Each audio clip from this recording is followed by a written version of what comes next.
Hello. In today's presentation, I'll be walking you step by step through how cells make ATP and nucleotides, beginning from just glucose and carbon dioxide.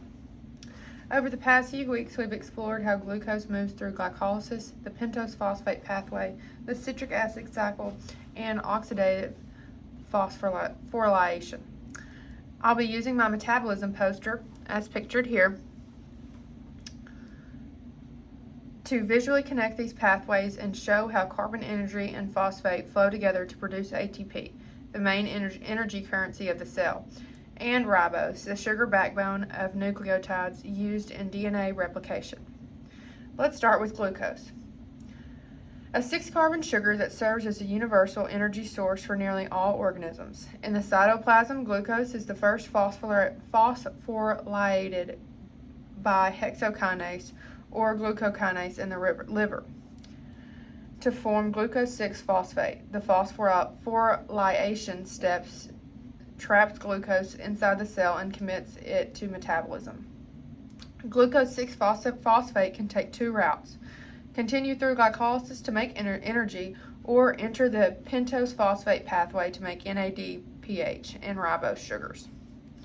For now, let's stay in glycolysis.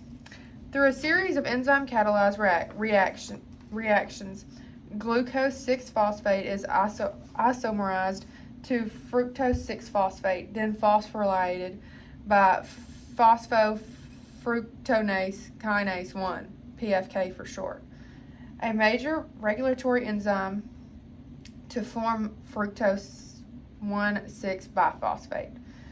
This molecule splits into 3 carbon intermediates, glyceride 3-phosphate, G3P, and dihydroxyacetone phosphate, DHAP.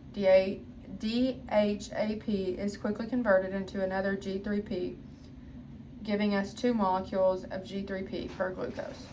From here, several oxidation and phosphorylation steps occur. G3P dehydrogenase converts G3P to 1,3-bisphosphate glycerate, producing NADH. Then phosphoglycerate kinase and pyruvate kinase perform substrate-level phosphorylation, generating ATP directly. At the end of glycolysis, 1 molecule of glucose yields 2 pyruvate, 2 NADH, and a net gain of 2 ATP. Even though that's not much ATP yet, glycolysis supplies essential precursors for later steps, including intermediates that link to nucleotide and amino acid synthesis. Now let's move on to the pentose phosphate pathway, ribose and NADPH production. Let's backtrack to the branch point at glucose 6-phosphate. If the cell's energy needs are low or it requires reducing power in nucleotides, some glucose 6-phosphate is diverted into the pentose phosphate pathway. In the oxidative phase, the enzyme glucose 6-phosphate dehydrogenase oxidizes glucose 6-phosphate to 6-phosphogluconate, producing NADPH. NADPH is essential for fatty acid synthesis, cholesterol biosynthesis, and protecting cells against oxidative stress. Then 6-phosphogluconate dehydrogenase converts the molecule into ribose 5-phosphate, releasing CO2 as a byproduct. In non-oxidative phase, ribulose 5-phosphate is converted into ribose 5-phosphate, the 5-carbon sugar that forms the backbone of nucleotides. This is the key connection. Glucose supplies both the energy via glycolysis and structural components via PPP needed to build the nucleotides that make DNA and RNA. Now that we have ribose 5-phosphate, we can move into the nucleotide biosynthesis. This process begins with the activation of ribose by PRPP synthase, which uses ATP to attach the pyrophosphate group, forming 5-phosphoribosol 1-pyrophosphate, PRPP. PRPP is the starting point for both purine and pyrimidine synthesis. For purines like adenine and guanine, the base is directly built on the ribose ring, step by step, using small precursors such as glycine, aspartate, glutamine, CO2, and formyl groups carried by the tetrahydrofolate, THF. The first purine nucleotide formed is the inso-9 monophosphate, IMP, which can be converted into adenosine monophosphate, AMP, or guanine monophosphate, GMP. Once AMP is formed, it's phosphorylated twice by adenylate kinase and nucleoside diphosphate kinase to make ATP. Now, ATP itself becomes a cofactor and energy donor for all the biosynthesis pathways. In other words, glucose gave us the carbon skeleton for ribose, and now that ribose is a part of ATP, the very molecule that powers metabolism and DNA replication.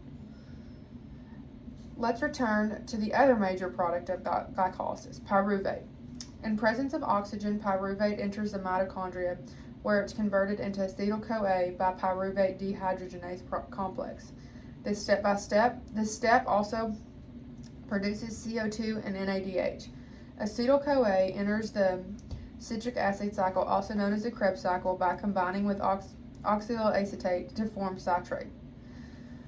Through a series of enzyme reactions, akinonase, isocitrate dehydrogenase, aketoglutarate dehydrogenase, and other citrate is oxidized back to oxaloacetate, completing the cycle. Each turn of the cycle produces 3 NADH, 1 FADH, and 1 GTP, which is convertible to ATP, and releases 2 CO2. Those NADH and FADH molecules are rich in electrons. These are the currency for the electron transport train that drives the massive ATP production. Now let's move on to the inner mitochondrial membrane, the site of oxidative phosphorylation. Here, NADH and FADH2 donate their electrons to the electron transport chain, passing them through complexes 1 through 6. As electrons flow, protons are pumped into the inner membrane space, building an electrochemical gradient known as the proton motive force. At complex 6, electrons combine with oxygen, our final electron acceptor, to form water. This flow of protons back into the mitochondrial matrix powers ATP synthase, the rotary enzyme that synthesizes ATP from ADP and inorganic phosphate. This is where most of our ATP is generated, roughly 30 to 32 ATP per molecule of glucose under aerobic conditions. This step ties together all NADH and FADH2 produced earlier exist to fuel this moment of ATP regeneration. It's a perfect example of how energy transformation, redox chemistry, and enzyme catalysis coordinate inside living cells. Now, finally, let's connect back to DNA replication. The nucleotides we synthesized earlier, like deoxyadenosine triphosphate, DATP, and deoxyguanosine triphosphate, DGTP, are derived directly from ATP and ribose. During DNA replication, DNA polymerase uses ATP-derived deoxynucleotides as substrates. The breaking of the high-energy phosphate bond between B and Y phosphates provides the energy needed to add each nucleotide to the growing DNA strand. So ATP doesn't just store energy, it also provides a structural component and template and an energetic driving force for replication of cells' genetic material. In conclusion, the metabolic unity of life. In summary, starting from glucose and CO2, cells create ATP for energy, ribose for nucleotides, and NADPH for biosynthesis and defense. These pathways, glycolysis, PPP, the citric acid cycle, and oxidative phosphorylation, form an elegant network that transforms simple molecules into the complex components of life. ATP is constantly broken down and remade, fueling every heartbeat, muscle contraction, and moment of DNA synthesis. This constant renewal energy from glucose feeding back into the creation of ATP and nucleotides is the foundation of cellular metabolism and ultimately of life itself.